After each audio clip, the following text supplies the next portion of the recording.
What's up, Hoffa gang? If you love the content, click on the playlist, check out the My Expert Opinion clips, check out the My Expert Opinion full episodes, and if you want to watch this full episode right now, join the members. We got exclusive content. Remember, we are an independent podcast. We are not controlled by a network. We are not controlled by major sponsors. So we need you guys to show love to keep this thing going. Salute. Thank you, thank you, thank you in advance.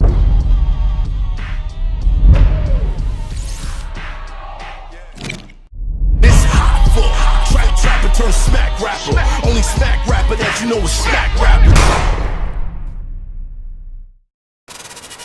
All right, we back. My Expert Opinion, probably the greatest hip hop show in the world. You know what I'm saying? We've had all types of legends on the show. A lot of the greatest new artists, and we love to collect the stories. And our guest today has a great success story. Like a lot of us, there's a humble beginning, there's a street factor, and there's a revelation.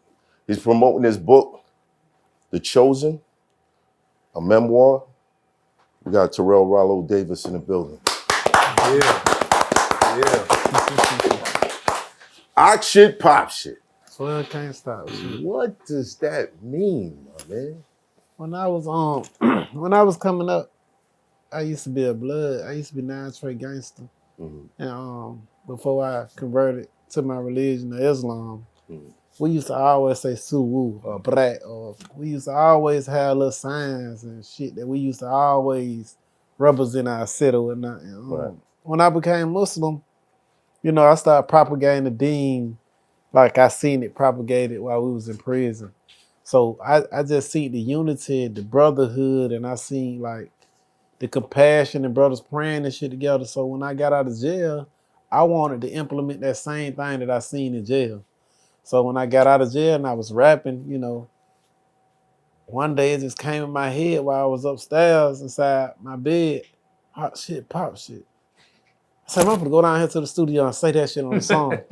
I ran down the stairs, got in the studio, and I said it. Once I said it, the whole world just started saying it. I don't know how the hell it became, but it also helped the brothers that behind the wall. Like, it gave them some kind of ambition or some kind of motivation. And it gave them some in their chest where they start poking that motherfucker out like, nigga, I'm on Muslim time. Hot shit, pop shit, what's up? So we kind of started banging like for Islam type shit, right. You know, and I don't want to ever get into no shirk or no newly invented matters or no shit like that, but it's just something that we say to represent the Muslim. Dope. But Ak itself just mean brother. Yeah, brother. Right. Yeah, so anybody can practically say it. Right. Hot shit, pop shit. I'm gonna say that in the corner store tomorrow. Or make it work. Right. Now, growing up in Atlanta, how do you become part of a gang affiliation that starts in Cali? I had a brother by the name, well, I don't want to say his name. He one of my good men. He was in Eastman. It was like a boot camp. Like, you know, we was really, really terrible kids. We always stay in and out of juvenile. And he had got down in juvenile, actually. And he was my man, and I was supporting whatever he was supporting. And you know, he asked me to be a part of it, and I just became a part of it on the strength of my mans. Was it the type of thing where you felt like you had an allegiance with people on the West Side? Nah, because I was actually East Coast. You know, I was no. Okay. You know, the West Coast wasn't fucking with me. Right. I mean, now you know that it just shit done got crazy with the gang shit now. But I think that was my oath that I made with my man, and it wasn't what I thought it would be. You smell me? And right. I thought that blood was just one color, like everybody was just one, and then I started seeing that it's different sets and different people, different OGs. Yeah, and I went that down. One Thing is a Bob Marley song. It's not. Yeah, that shit was just divided. Right. And I couldn't really be a part of that. And then once you become Muslim, you can't have two hearts. You gotta represent. You gotta either worship that or worship Allah. And that's what I read. And it took me a little while to, you know, walk on that journey to get specifically on Muslim time only. But you know, that happened with every young nigga. Right. Right. About what age would you say you quit banging? Yeah. Shit. I want to say I started banging like 18 years of age, 19. 18. Yeah. How long were you? Shit, since I was a kid, probably from about, I want to say from 6th, 7th grade. 6th, 7th grade. Yeah. Wow. Hit us early. What was your household like? It's not a drug household. I was born in a liquor house. My mama, she used to sell liquor. My mama sold crack. You know, that was in the early 90s and whatnot. So everybody was pretty much raised up in the crack house in the neighborhoods we was in, of course. Mm-hmm. I mean, it's just the same old struggle everybody went through. You know, I don't ask for no pity. You know, everybody come up and do these sad ass stories like they ain't had no choice and be shit. I think that it made me who I am today. You smell me? When you converted, how did that affect your family? My mama was on it. Like she was like, shit, you know, I've been a Christian all my life. You know, I went to church every Sunday, I went to Bible study every Wednesday. I actually got baptized at Pastor Motley Church, went to Pastor Douglas Church for a couple of years. They came and supported me at all my court appearances. I stayed in and out of juvenile. I just used to be shooting. I used to be doing a lot of crazy shit. My mama just said, whatever it is that can help you do better than what you've been doing, I'm with it. But she still stayed in the church, of course. Mm-hmm. So, all right. How'd you get into rap? My brother, by the name of Scooter, he came over when I got out of prison. I always got out of prison. In 2014, I had just got out of Roger State Prison, I want to say. He took me to his first show. Well, it wasn't his first show, my first show going with him. And I seen the way they was just singing his songs, and you know, I was like, shit, if he can do it, I can do it. So now, man, it kind of motivated me, you know. Mm-hmm. I wanted to be a part of that. Who were the rappers that you was looking up to?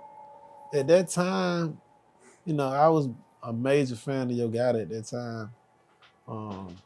Yo Gotti, I want to say, of course, Jeezy. Jeezy had the culture fucked up. Mm-hmm. Tip, T.I. was the same niggas that everybody loved at that time. You gonna leave Gucci out of that? You know, I was team Jeezy. At that time, they was beefing. Right. I chose sides. I always chose sides. But you know, later on in life, ironically, I ended up signing with Gucci. Right. How did you feel when you saw him do the verses? I know I was in prison. You was in prison? I really couldn't enjoy it. Mm. Still to this day, I ain't really look at it because, you know, by the time I got to prison, I was on this whole, I want everybody to get together shit. I hated the verses. I hated seeing black men against black men. So that wasn't something I really was inclined or even interested in looking at it. Mm-hmm. I just hate the division between us. But wasn't it, a moment in history to see these two dudes on stage with each other? I don't think it was for the good. It still was a fucked up competition. Like they want to see who win, and I just ain't with that bullshit. Like that division. I think that the devil here to divide and conquer. You know there can be competition without malice though. Not that kind of competition without malice. Not it's already a nigga dead. Yeah. That's why I'm focused on I'm talking about the music. That specific one, it is competition with malice. It's already a nigga dead. The music brought it together though. You can look at it that way. I really ain't finna get on the stage playing no type game with a nigga that's supposed to kill my partner. That just ain't what I'm gonna do. No disrespect. That's the biggest pushback. That's what everybody says when we bring up that verses specifically. Everybody says the exact same thing. I can't do it. Yeah, for no amount of money. Even after on some fun shit like that. Now, if we coming together secretly trying to fix our neighborhood and trying to, you know, squash the beef for our kids won't be beefing, yeah, that's cool. But I don't know fucking verses. I ain't gonna do that. I think the fact that it was public made it better. Let other people see that they're squashing it. Yeah, but it don't look like it's squashed. That shit didn't look too good. That didn't look right. Like even when you see the little clips that be posted and shit, it don't look like that what that was for. It looked like chips were still on people's shoulders. Right. You ain't see no handshakes, no pictures, no none gestures, of that. no love, no smiles, no nothing like it. It looked like them niggas was on there ready to, Who else said that? I think it's a testimony to a change if you could put those two guys in a room and nothing happen. They've been in plenty of rooms together. Y'all just didn't see it. Shit, they was on planes and shit. A lot of times they was around each other. And shit, it just, y'all ain't see it. It's just the way to see the positive in it. I don't think it was positive. Like he said, somebody died, bro. I don't think Now I'm talking about even on that stage, I don't think it was. Yeah, it was positive. It wasn't like, okay, yeah, I'm happy to see you. Like, well, I don't expect that because they were beefing. But to Math's point, the fact that they could be in a room speaking to each other, do this kind of thing. I understand what you're trying to say, but that shit didn't look like that. Gucci was saying that, nigga. You knew I was doing this. You knew I was going to dish your man. You knew he was saying that in the verses. I remember. So like that. Shot ain't come up there on no peaceful shit. That ain't what I got from it. Yeah, that shit wasn't peaceful. If you coming up there for peace, you have a whole different. Not saying that wasn't his intention. If there was his intention, it just didn't look good start. At all. Right. Good start. How about that? Good start. Okay, so after converting, do you look at things differently? Like rappers that you have beef with?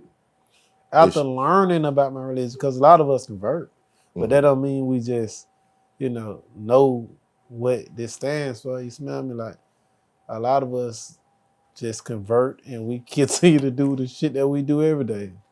But we don't know what it really stands for. You smell me? Like, I see a lot of different shit that I've realized now. It's just like growing.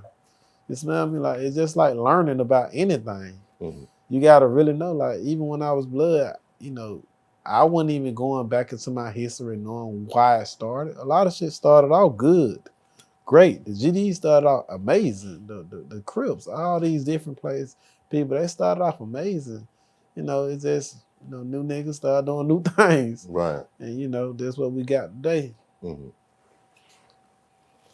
Speaking of starting off good, you having a successful rap career. Right. And then ending up in jail. Right. For trafficking. Right.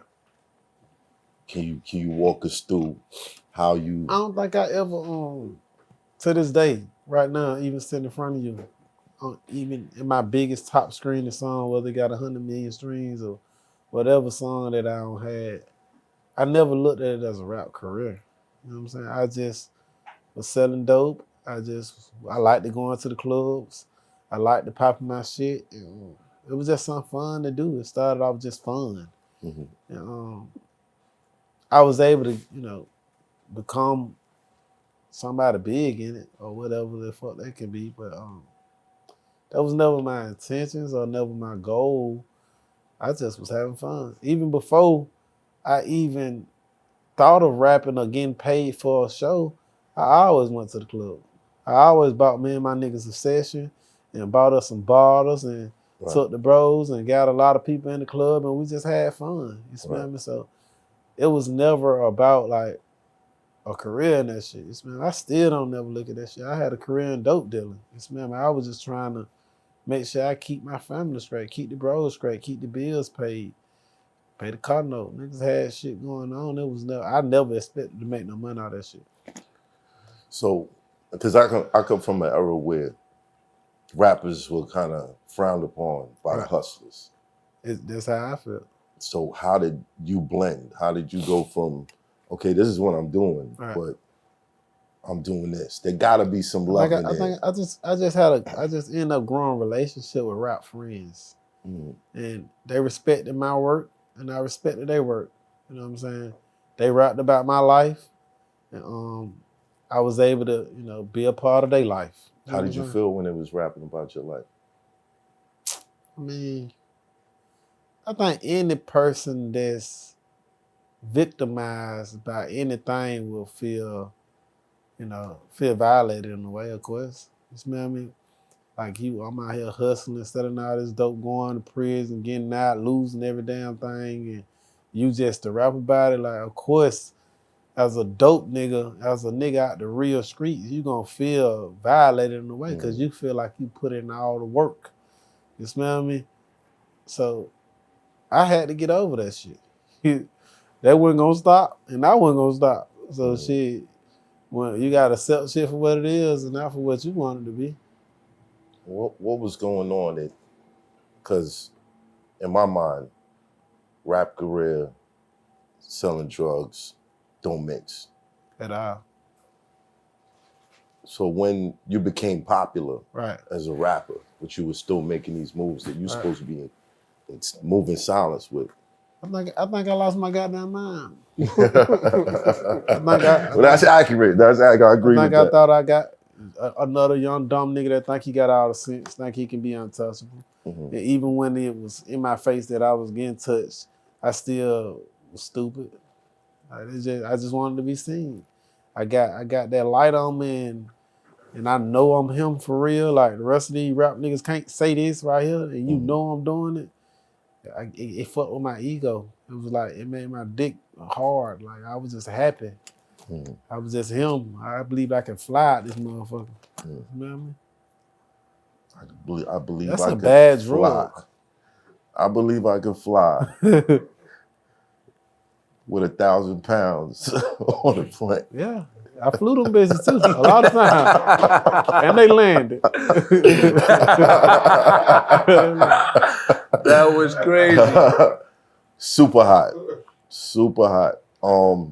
You think just that mindset is a trap that a lot of rappers are falling into now?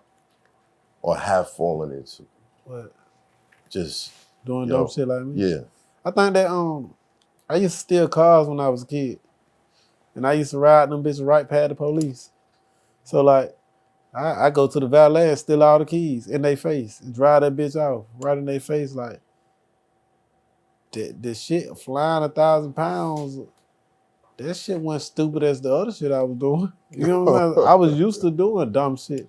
Couldn't wait till the police get behind me. I'm finna drive off. I'm finna fly. We finna have a big ass high speed chase. So like, my whole mentality was like that all my life. Like, I'm from the bluff. Like, niggas died every day in the block. You smell me? Like, it wasn't that new. We seen needles all on the ground every 5 minutes. Crack pipes everywhere. Auntie selling your pussy to get a hit. You smell me? So like, that shit that they doing or I did, that shit wasn't compared to all the dumbass shit I seen every day of my life. That's just, okay, damn. A smart motherfucker now see that we doing some dumbass shit. You know what I'm saying?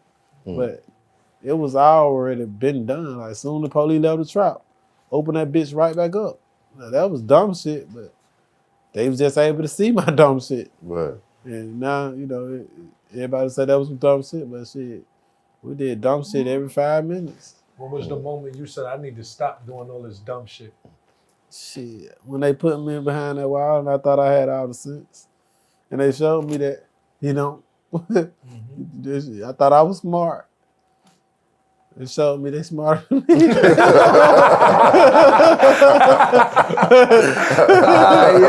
Right.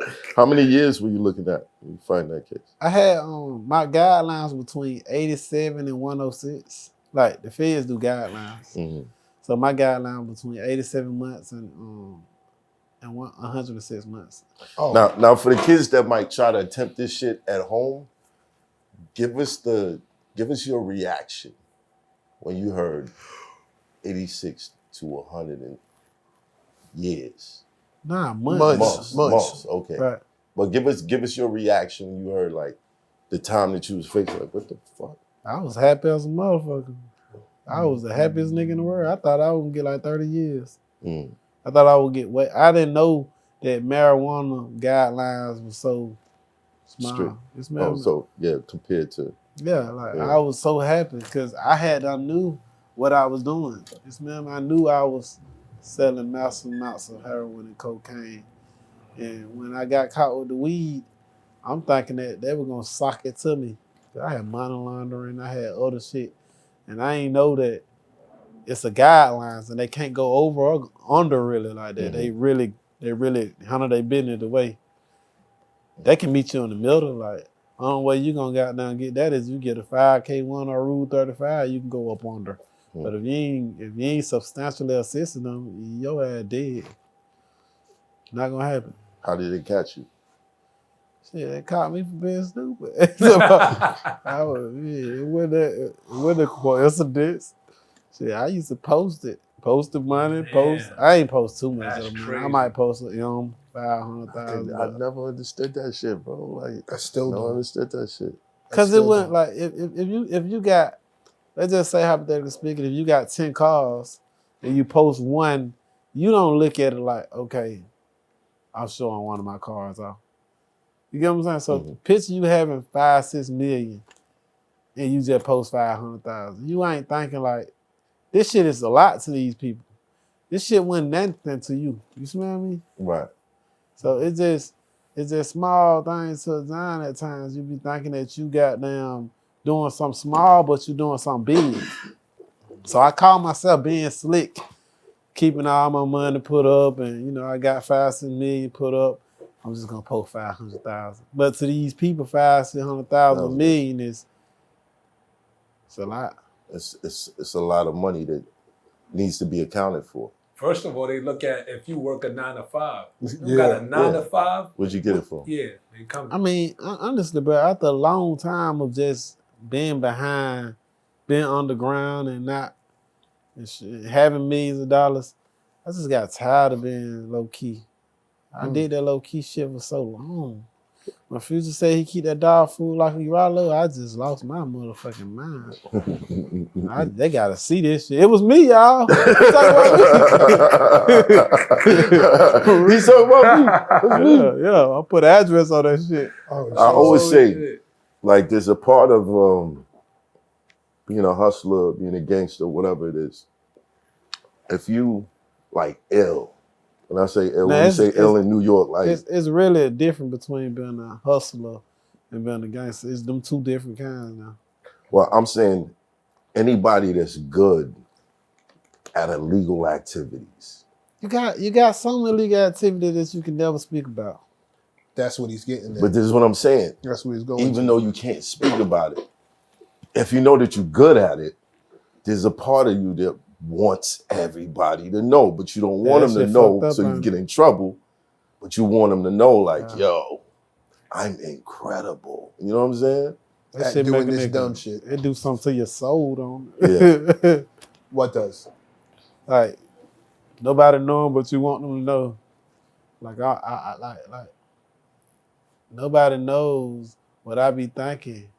And I don't want you to come play with this shit because I'm going to do something to your stupid ass. You know, nobody knows. You never know. Right. So that's hilarious. Attention you catch is the new case. currency. Right. Lockdown. There's a lot of controversy on you getting out. Right. Can you explain exactly what happened for the people? What part of the controversy? There was a lot of controversy. There's still controversy. Ain't gonna never not be no controversy. Are you getting out the time that you got? Nah, it wasn't never no controversy about the time I got the guidelines. Everybody looked at the guidelines. Mm-hmm. So why were there snitching allegations against you? Because I want you to read before we do that. Mm-hmm. I always bring my paperwork. Like, because the last couple interviews, they want to just read one page, one. I think it's important. Which one of you niggas know how to read the best? Matt. He got the glasses on. You passed it. You passed when Buckshot had the little chalkboard up and all that. You passed, bro. So you never gonna leave that alone. You fell back on that one. You're never gonna leave me alone. Come on, with Matt. That. Get it down. So take us to church. Hold up before you get in that. Hold on, before we start. Before you get in that, you got sentencing transcripts, you got but you talking about the controversial side. Mm-hmm. We got sentencing transcript, we got the PSI, we got everything, all the sealed documents and stuff. Like, I show people, but I ain't gonna put it on the internet. But let him read and then that'll answer your questions. All right, so what is he reading right now? He reading a DEA report. Mm-hmm. Yeah, U.S. Department of Justice, Drug Enforcement Administration. They need you to read that louder. They need to hear that shit. Jesus H. Christ. Nah, yeah, nah, you gotta read it. Okay, hold on a second. All right, here we go. All right. Sip, baby, sip. Story time, children. And this is stories that you like? This is. They want me to read it because I'm the only non-street dude in here. You got glasses on. That's not why. That's why. You took the glasses U.S. off? Department of Justice Drug Enforcement Administration Report of Investigation Program Code by Corey B. Neighbors, TFO Atlanta, GA Division Office. Cross file, that's blacked out. Other officers, see paragraph 7B. Synopsis, I'll just jump to the synopsis. To plaintiff, alleged narcotic trafficking presented from June 6, 2017. Interview under the conditions of a proffer agents from DEA Atlanta Strike Force Group 1, FBI, ATF Task Force, and Georgia National Guard Counter Drug Task Force established investigation on subjects regarding drug trafficking. Details. Reference is made, and needed a space there. Reference is made to form the information given by Davis to be deemed chicanery. What that word mean? False. Keep going. Or bullshit or fake. Yeah, false. Chicanery, fake. Never mind. DEA search of FBI database for both subjects mentioned in above proffer remains unknown. Surveillance was established off information given to agents at both locations, and both stash houses, drug houses, was discovered abandoned. And that part's highlighted in yellow. ASAC authorization was requested for a PIN register, trap and trace, and enhanced caller identification device in regards to the following telephone number. I won't read that off. That's my old phone number. It's good. You ain't got to read it. Somebody else got it now. I don't want to do that. Ralo. 404 ... utilized by Davis. To date, no information has been received on subjects mentioned. Similarly, the facts set forth above show that reasonable grounds does not exist to grant Davis information to be truthful. Go to the next page. You got to read, baby, because they like to leave shit out. I hate to leave shit out. Good Lord. I feel like I'm at a... It's just a little bit more. I'm not tripping. I can read. As required by 18 USC section 3122B in section 2, a parent hereby certifies that information obtained from pin trap device was irrelevant to any criminal investigation conducted by agencies. And this is highlighted. Specifically, the information given did not help the United States to identify nor locate the individual mentioned in the illegal narcotics trafficking described above. Paragraph 5. The facts in this information given from my personal observations, my training and experience in the information obtained from Davis, having read by considered through this federal criminal investigation conducted by the FBI, this part is highlighted, lacks credibility. Davis stated that his plug, aka drug supplier, was dead, which led him to trafficking marijuana. On two separate occasions, October 16, 2017 and October 26, 2017, the Federal Bureau of Investigation's confidential human source, CHS, purchased heroin inside Pakistan from a known famgoon. During the sale of heroin, the CHS was told that the heroin came from Davis. Through my training, education, and experience, I have become familiar with the manner in which members of the criminal enterprises communicate using trickery schemes to downplay roles in crimes. This part is highlighted. Davis refused to answer questions on or about April 17, 2018, after being found in the cargo bay of the airplane with the product, marijuana, on board. Davis refused to answer in the above interview on June 6, 2018, after presenting false information to the government. You want me to keep going? No, you good. No, I think the rest is in highlight. So that's sections 1 through 6. You want to read? I mean, you got most sentencing transcripts and all kinds of shit. So, being that people could pretty much look this up, right? Righteous. Why would anyone call you or accuse you? They say that I ain't had no business. They said I ain't had no business talking to them, period. Like, ain't no need to go in there talking to them folks or trying to finesse or lie to them people. They say that's like snitching. So what I'm saying is, I never They saying knew. it's like snitching? But they saying it. Some people says snitching, some people says, a lot of niggas be like, shit, everybody lie to the feds. You get what I'm saying? Everybody lie to the police. Right. But however, I guess it's just because it's me. Like, niggas not seeing it. They exposed me with this paperwork. Like, nigga, you did a proffer, you went in there, you lied to them for what the fuck I supposed to do? I don't supposed to lie to them? You want me to tell the truth? So, like, Right. I mean. But in a way, like, okay, we look at recently the Young Thug trial. Right. Woody claims that he lied to the police. He'll tell the police whatever they want, but it still resulted in an investigation. And however, my shit was a play that I was paying a nigga $400,000 to take a charge. Right. You smell me? So, however, these people wasn't like Young Thug. It wasn't like Woody to call Young Thug and say, "Hey, bro, I'm gonna give you $400,000 to let me." I think it was a lot of truth to their case in a way. I don't know. I ain't sure. Mm-hmm. But however, somebody got locked up. However, in my situation, not one person got locked up. Right. And they said that all the information was false. Like I ain't like Woody them. However, they went to trial, and then maybe some lies or whatever the fuck came out. However, they knew I was lying before I even walked in that door.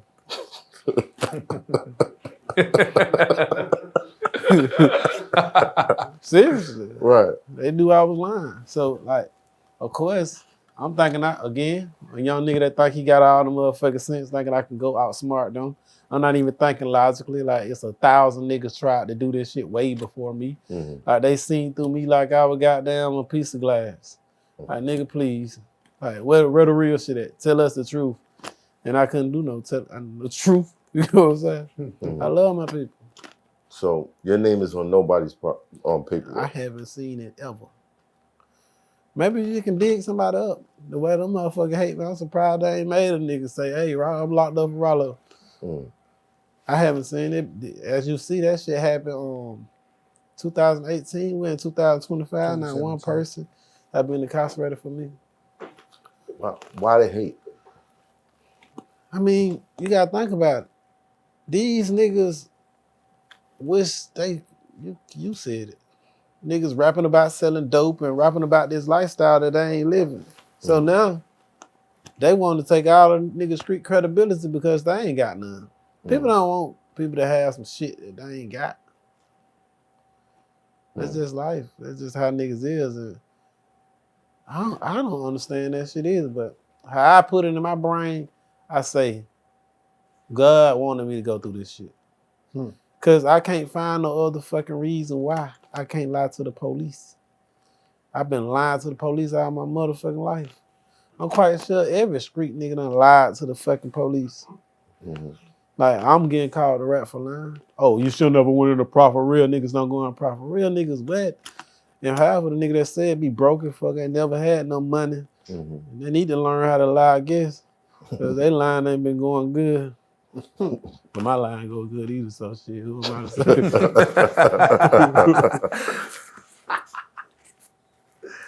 But I think most part, like the first thing that they were saying when they found out about this documentation, well, why say that you gave up people? Well, shit, apparently the people were fake. They wasn't real. Apparently the spots that they went to was abandoned. Yeah. And quite honestly, both of them houses. Which we just read.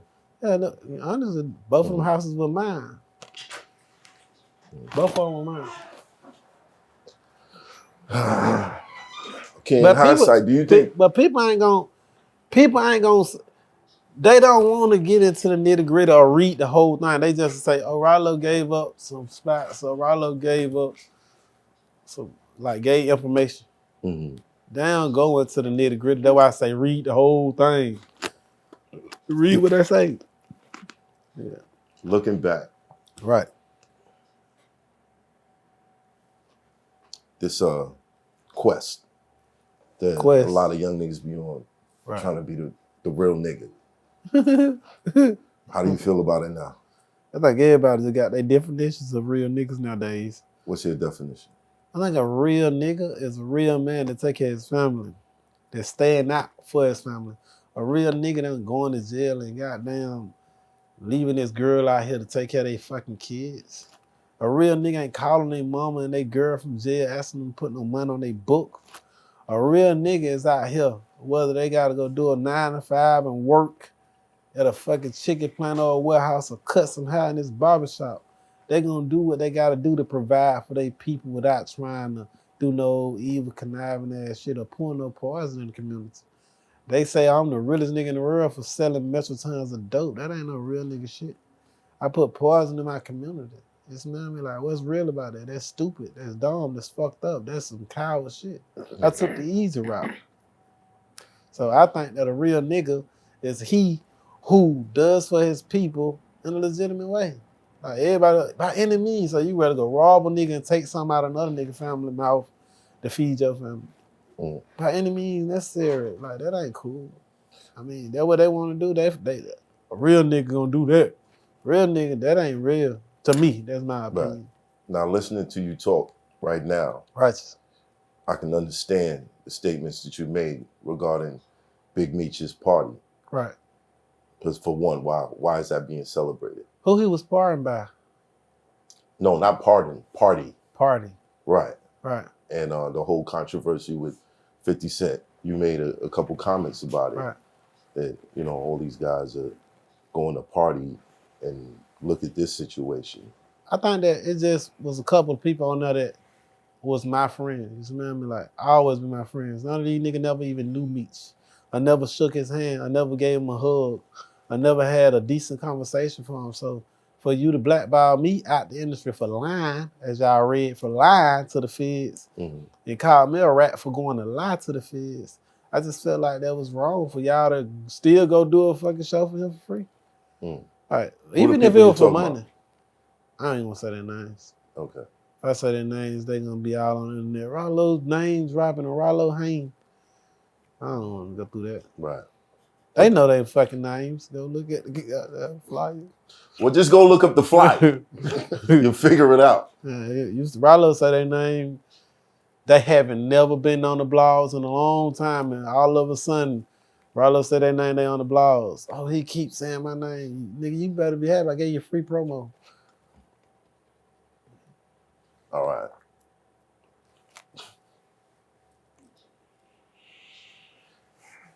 Despite everything that you've been through, right, and getting to this point, do you feel that now that you're converted, right, with people making these allegations, you think they're making these allegations because you're not what you were before? You think that plays a role, really, like converting to Islam? They're like, he a Muslim now. He ain't going. You know what I mean? I mean, a nigga said some shit like that to me, like, Ralo, it don't matter who you told on your religion, don't. I was Muslim way before this allegation. Like, I was Muslim since 2010. This allegation came out in 2022. 12 years later. This man said, like, I don't believe, like, he got some real stand-up Muslim niggas, like, some niggas that ain't going, niggas that gon', like, that still believe in the street code, that still standing on business, ain't gonna get no nigga locked up. Like myself, I ain't gonna get no nigga locked up. Like, that ain't even in me. That's why I just got all the way out that way, because I ain't finna get no nigga locked up. I don't want to be locked up. But I don't really think they got nothing to do with it. But, you know, niggas say lame ass shit all the time. Like, you can't never get mad at what a nigga say. Like, they probably twist that and say that, but I ain't never brought that to my attention. Like, oh, Ralo told, because he, nah, ain't no nigga try me like that. I don't think he really said that in my face. There'd be real comments and bloggers. Like, I slap the shit out of niggas. But they slap me. Like, I ain't just finna go out like that. I don't know. Quick reflexes, you know? Like, you never know what you'll do. Like, forgive me. It's like sneezing. Yeah. Why you laughing for? I know what you're talking about. I know what you're talking about. I want to know what to do in Yeah, that I know what you're talking position. about. Do you regret? Does your conscience bother you about the things that you've done? Knowing now what you know, seeing who you are now. I read in a book by a scholar that we believe in as Muslims that there's no repentance without regret. I think that you're supposed to go, I believe, and this ain't from me, this from different books I have read, that in order to go get repentance or ask for repentance from our Lord, we have to have that regret in our heart. We got to have the 3 R's. You got to regret first, go to the Lord, repent, and try to refrain from doing that in which you begging for forgiveness for. So, yeah, it's like we supposed to hold it as a disgusting thing in our... Because I used to be like, okay, I ain't got no regrets. This shit made me who I am today. And, you know, logically thinking, coming from the hood, that's what I was taught. But honestly, that's the like, if you go to counseling and you go to therapy and you go to different classes, like I had to go to on the compounds, it'll tell you like you gotta have that regret. Because if you don't have that regret, you're gonna always get triggers. And the first step to recovering is the minute you got the problem at. You know what I'm saying? So I took a lot of classes and stuff. So like in every class it tells us we gotta have that regret. What was the repentance stage? If you can talk about it. It might be personal.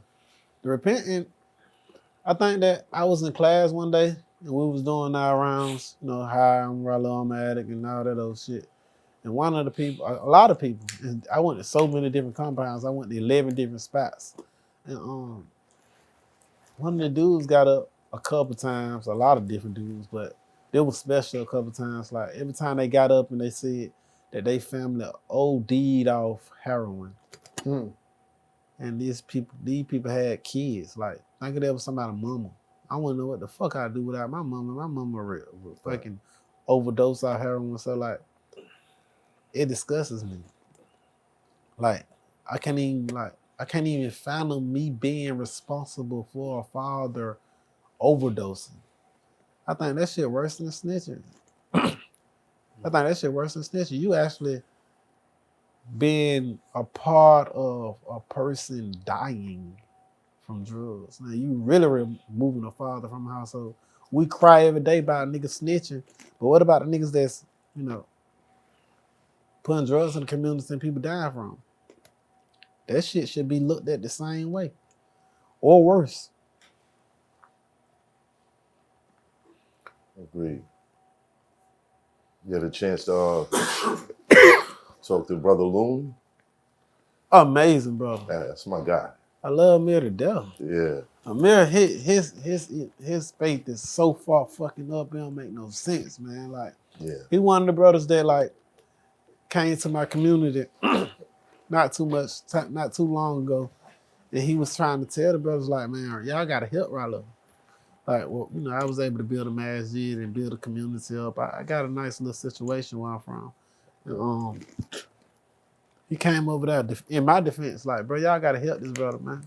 I see what he doing, and I know it's a heavy burden on him. And he did a khutbah like he did the speech and told the brothers like to help me. And I appreciate him for even saying that, because a lot of niggas don't even see that I need help too. They just see the money, they see these bullshit ass chains. They real, they ain't bullshit. They see the chains, they see the ice, they see the Maybachs, they see all this old shit, but they don't see the pain. Right. They don't see the hustle. They don't see how much it take to maintain and be consistent with this shit. Or lose it all and get it back. That's a hard thing to do. The folks take everything from you and you get back out. Most niggas don't have nothing. Look how they climb them above each. Like, I don't know. I ain't checking his pocket. I ain't trying to. I hope he got a lot of fucking money.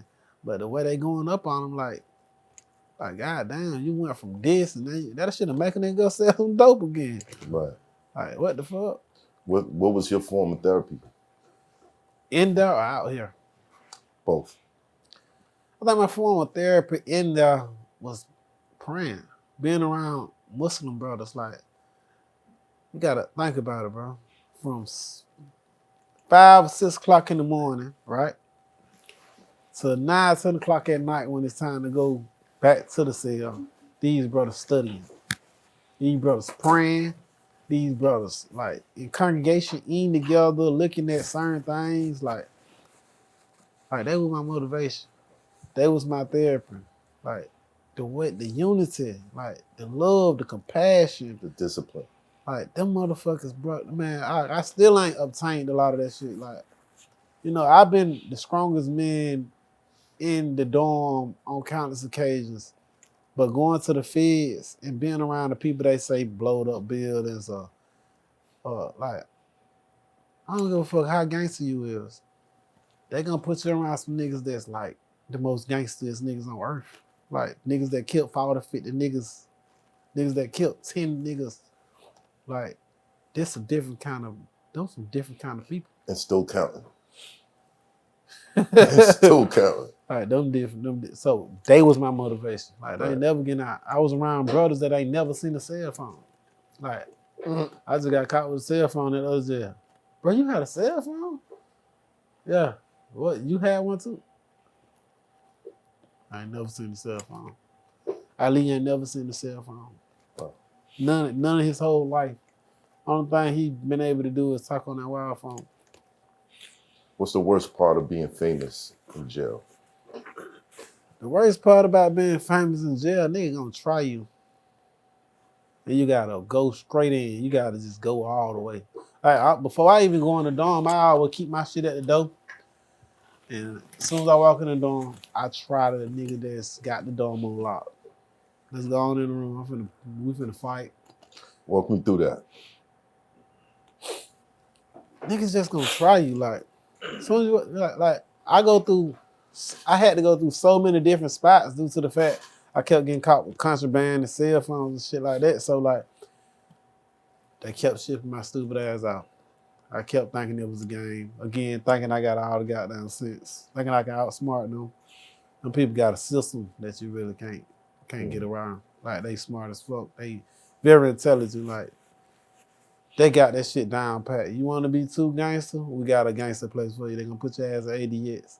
I don't give a fuck who you is. If they put you in that room and you confined for 8 to 10 to 20 years, you gonna submit. I promise you. You gonna come out that motherfucker, yes sir, no sir, yes ma'am, no ma'am. Promise you.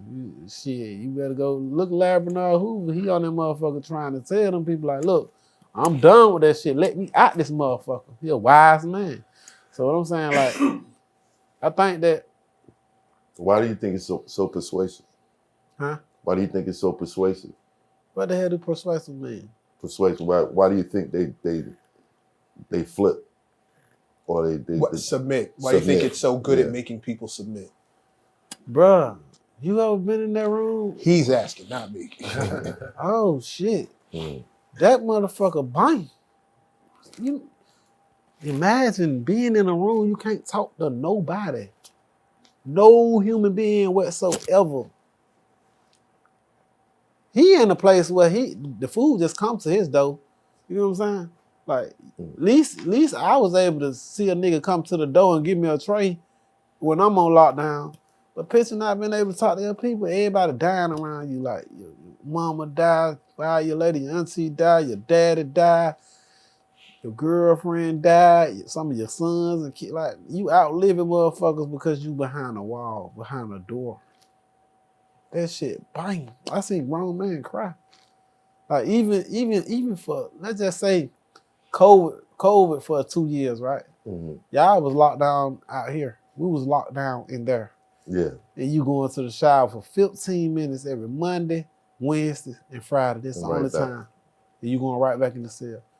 Bruh, I seen niggas go great in goddamn 3 months. Niggas that was cool, curly head, handsome young niggas with swag, gray-headed. I seen niggas go bald. I seen niggas like lose every piece of weight they had. I seen roommates down there kill each other in the room because they just, man, that shit is fucked up. That shit is bad. Like, that shit is not for human consumption. Like, that shit is unhumane. And them folk feed your ass sandwiches, feed you what the fuck they want to feed you. You gonna eat it.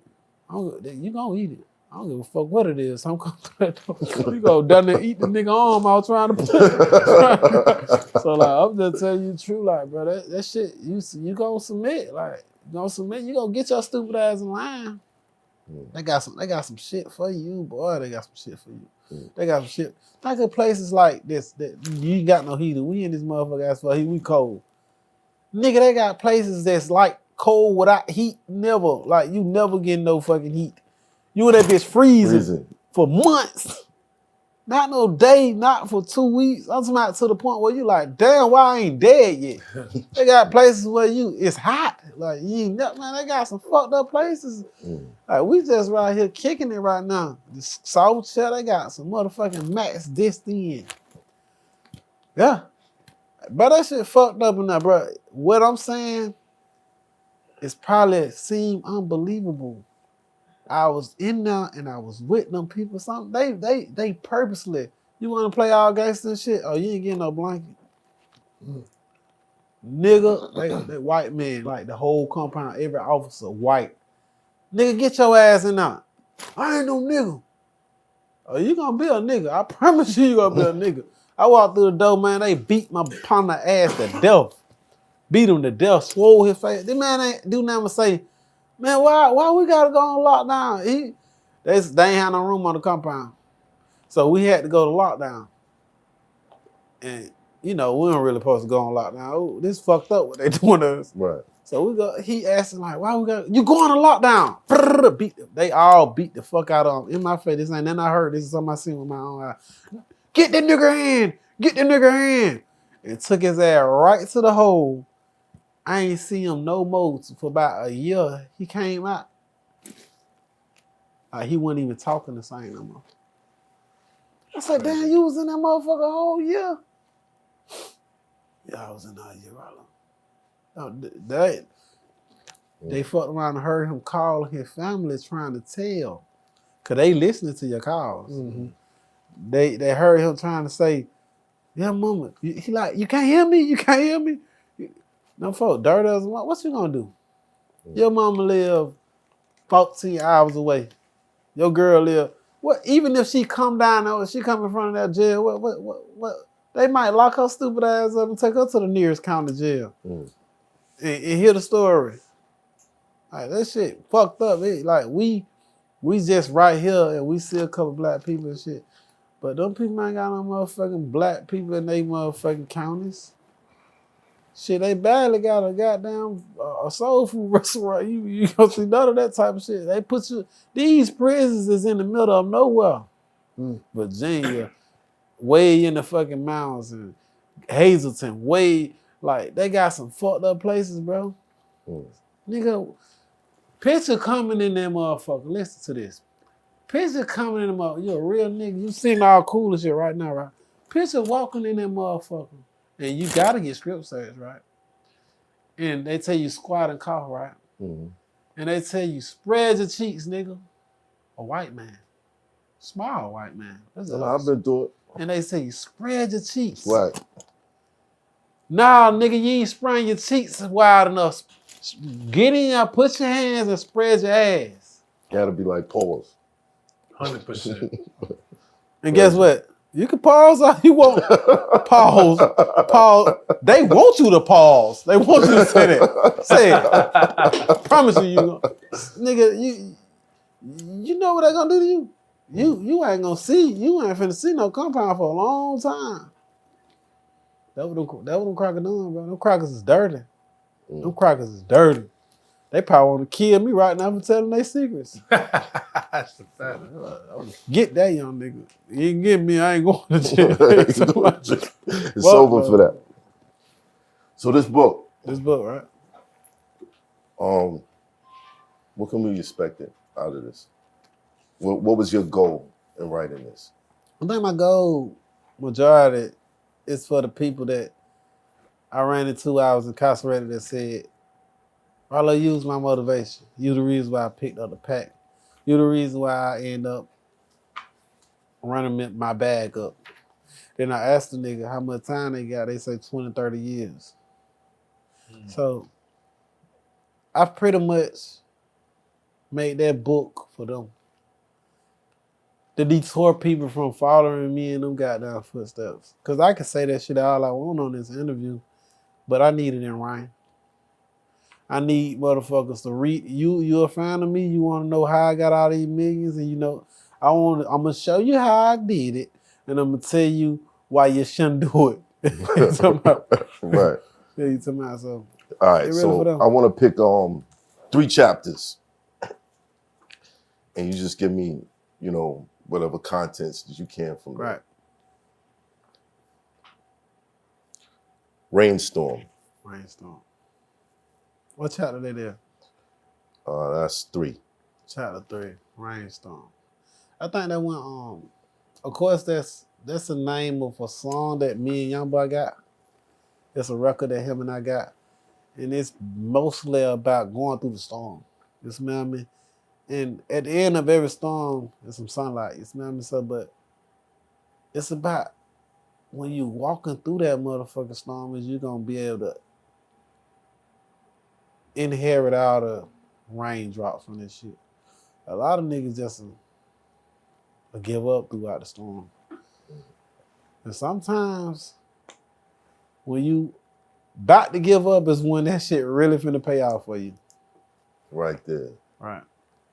Okay. Unusual niggas. Unusual niggas. As you can see, I got on my long little dog chain. I came to New York. Innovative Diamonds got that. Nice. And, I did that song for Dolph artists when I was like super hot. Key Glock though, they wasn't even really. I just wanted to help them with their career and stuff like that. And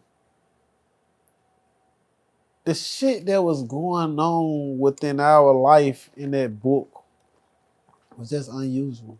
Like I look at my son now, when he was 12 and 13 years old, and I see myself selling crack. That shit is unusual. Like you look at a 15, 16-year-old boy now, like, damn, why the hell you ain't got no money?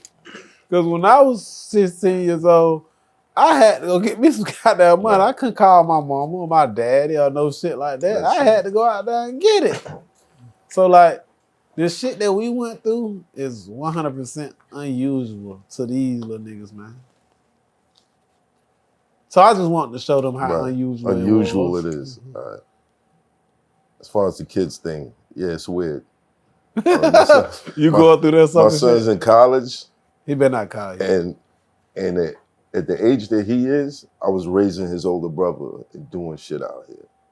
So it's like unusual nigga. Right. Thanks. Okay. Don't hate me because I said that, son. Like, don't hate me because I said that because I agree with what you say. But I'm glad. No, matter of fact, yeah, give him some money. Give him some money. Oh, I need all the support I can get. Never looking back. Never looking back. That's also another song on my project. One of my albums. I think that the person that, you know, we kind of was bonding. She was editing my book. She was helping me. As you can see, my vocabulary ain't too up to par. Right. And I needed help with actually editing and doing all that old shit because I was putting some shit in that book that I had to take out due to legal activities. But she picked that song, and I think the reason why Audrey picked that song is because it just give you a vibe. It give you, it like reads the book to you if you ain't even read the book. You get what I'm saying? Mm-hmm.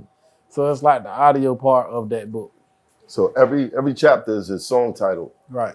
From the, all right, dope. For one of my songs. Dope. Okay. What was the hardest change? The hardest that you change? had to make? Because, you know, if you devote. Right. Coming from that lifestyle to living this lifestyle, there's a lot of things that you had to leave out. Correct. The women, just the unusual activities. Like the hardest shit. You wanna know the hardest shit? Saying fuck the street code.